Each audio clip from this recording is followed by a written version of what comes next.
Now, in my last couple of videos, you've seen this workbench. This is something that I've built over the course of the last couple of weeks. Blanca didn't like my old workbench. She said it was ugly, and it wasn't very functional.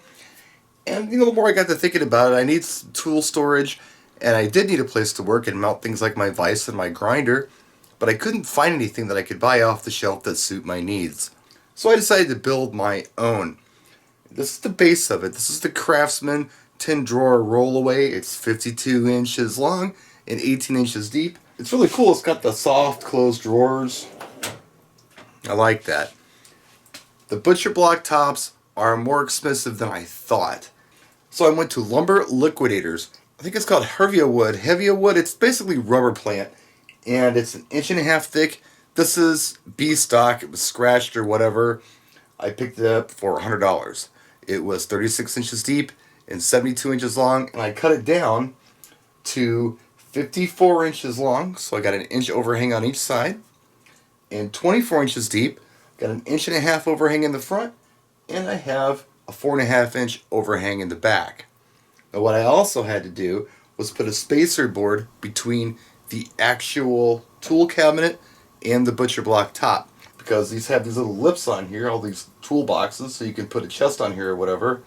To treat the butcher block top, I used a combination of teak oil and paste wax. The teak oil dries super fast. It was like $10 for a quart of it. And the paste wax goes on real easy. Altogether, I think I've got, $19 wrapped up in teak oil and paste wax. I've also got a backsplash on this bench. It happened to have a piece of oak trim that was 4.5 inches by, I think, 72. Cut it down to 54, and I've got my backsplash. It gave me a place to attach my power strip. Here's the bench vise I have mounted. This is pretty heavy duty. My dad bought this from me back when I was in my 20s. It got all rusted up. He took it, cleaned it up, painted it up. I'm real proud of this. And, I've had it sitting around here in the house for a long time. A friend of mine saw it and said, "Hey, can I have that for my shop?" I said, "No, that's my vise." And he said, "Well, you're not going to use it. You're a disabled guy." Well, here, let me show you something. A disabled guy can still use a vise, no problem, even if he only has one good hand. Check this action out. I have a wrist. I can more than use a vise.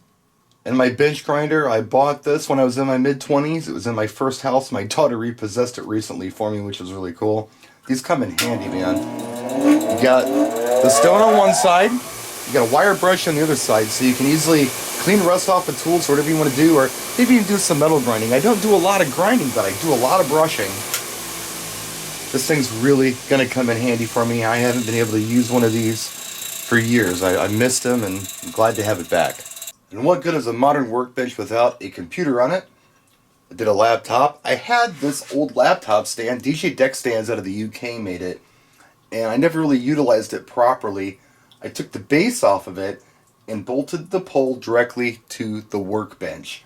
Now, it is behind the grinder. A lot of people have said something about that, but where I have it positioned, I can swing this thing all over my bench, get it out of the way.